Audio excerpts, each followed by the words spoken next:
another day on myBlock. I'm Jen Day, and of course, with us, Ty and Mark. Thank you guys for being here. For having us. Thanks for having us.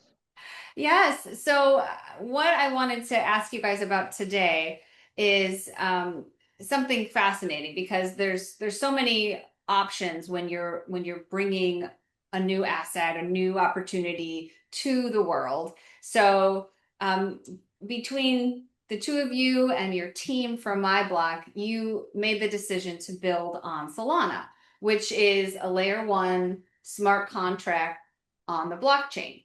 And there are other options, right? So why choose Solana as opposed to Ethereum, Avalanche, which are also layer ones? Why specifically Solana? And I'll have you go first, Mark. You can give us the whole breakdown on what that means. What does Solana bring to myBlock and vice versa? What does myBlock bring to Solana? And Mark, instead of going right into like all the usual suspects that Jen just mentioned, I would really like for you to tell everyone all the amazing things in terms of speed and fees and everything else that Solana brought to the table, where it kind of made it fairly obvious. Excellent. Stated simply, Solana's for the user is faster, cheaper, and less frustrating. Ethereum launched as the first smart contract blockchain in 2015, and it was kind of the only game in town. So if you wanted to build a decentralized application with smart contracts, you built it on Ethereum. Solana launched 2020, and in the past 5 years, they've demonstrated that the user experience is a dream of an experience compared to Ethereum, where if you're sending money or receiving it, it happens quickly in milliseconds. It settles that fast, and it's not frustrating. And the fees that you pay to transact are fractions of a penny.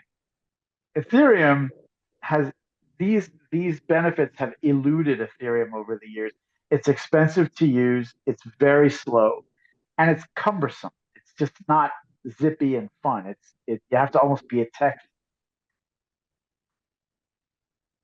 Fascinating. So, Ty, on the business side, what do you think that Solana brings, and why did that stand out for you when you guys were having your behind the scenes conversations, and as far as the differences and maybe what stands out as a benefit to the user?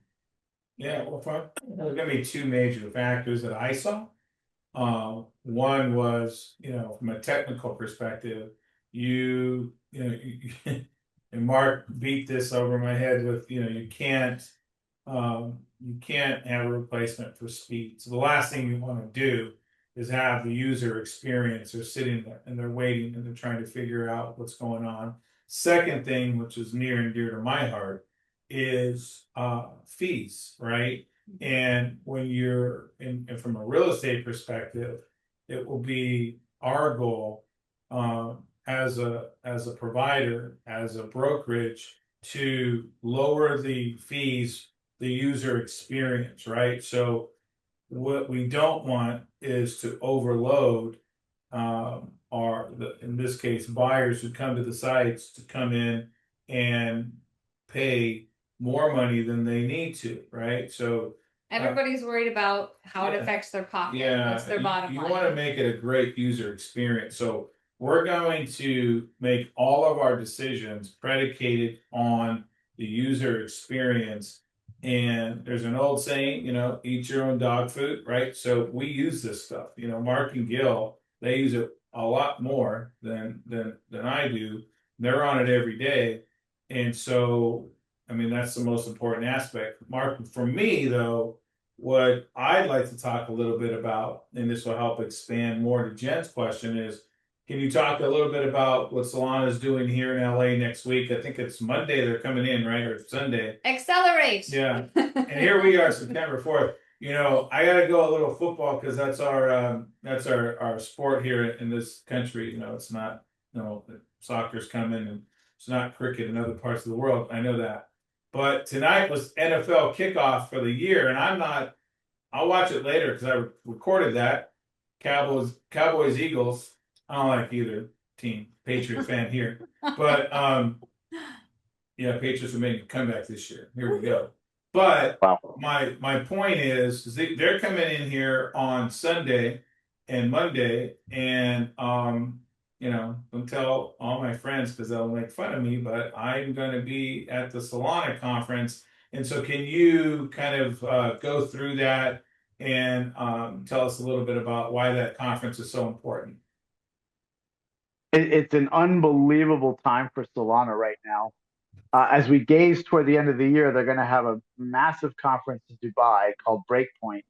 And building to that is something as important in LA imminently next week.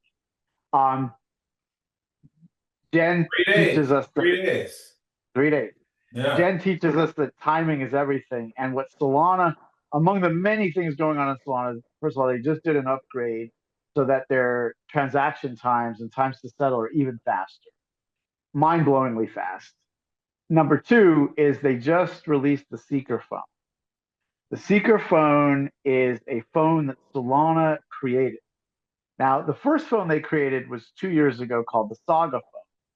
And as a proof of concept, if you will, it demonstrated wonderful things.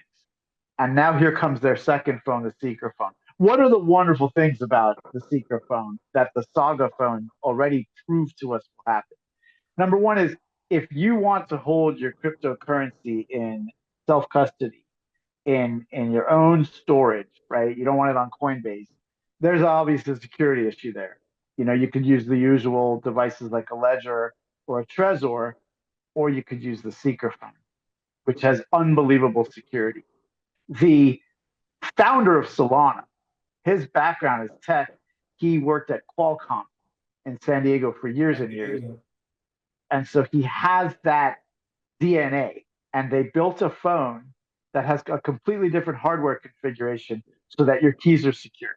Okay, number two, the magic about this phone is as you buy it and over time as you have the phone, it will receive airdrops. Now, if the phone costs $500, you're probably going to get $100,000, $500,000 in airdrops. The Saga phone easily got $100,000 in airdrops. So it is Seeker September. And to celebrate the release of this phone, and the first folks who pre-ordered, there was 150,000 of them sold out. And now anyone can go and order one. But it's going to be a big month, and it's all about Solana's upgrades and this Seeker phone phenomenon, which could set the standard for mobile as Web3 comes to mobile and mobile comes to Web3, because both iPhone and Android have dropped the ball on crypto. So in a best case scenario, we're looking at these Solana phones as this is the new standard. In a worst case scenario, it's still relevant for at least the two reasons that I just enumerated, is security and airdrops. So you can actually use this phone to make phone calls as well, besides just being a Yep. storage device apparatus. That's correct. For all of your you're going to get the first 3 months of unlimited talk and text, and it's going to do all the things a phone can do. So we're in uncharted waters as a planet because we've never really experienced Web3 on a mobile, and we've hardly experienced it on a desktop or a laptop. So Solana is the tip of the blade. There's no other layer one that's releasing a phone. I'm actually curious if the creator of the name of the phone Seeker was a Harry Potter fan. I don't know. Any of you guys, when they play the game, the Seeker is actually a very special thing in that world. Harry Potter fans, you know what I'm talking about. That's actually a great observation, yeah. because this Harry Potter shtick finds its way into Web3 jargon more than you think. There was a technology about 7 years ago created called Mimblewimble, which is I don't know if you know what that is for Harry Potter, but that is a protocol for privacy and security created for Bitcoin and blockchain. So yeah, there's a lot of that theme swirling around, and it's a big moment for Web3, a big moment for Solana. Nice. Well, I'm gonna put on my hat and we'll continue the conversation on the next one. Thank you guys for being here with us, and you guys stay tuned. More exciting things to come. Bye.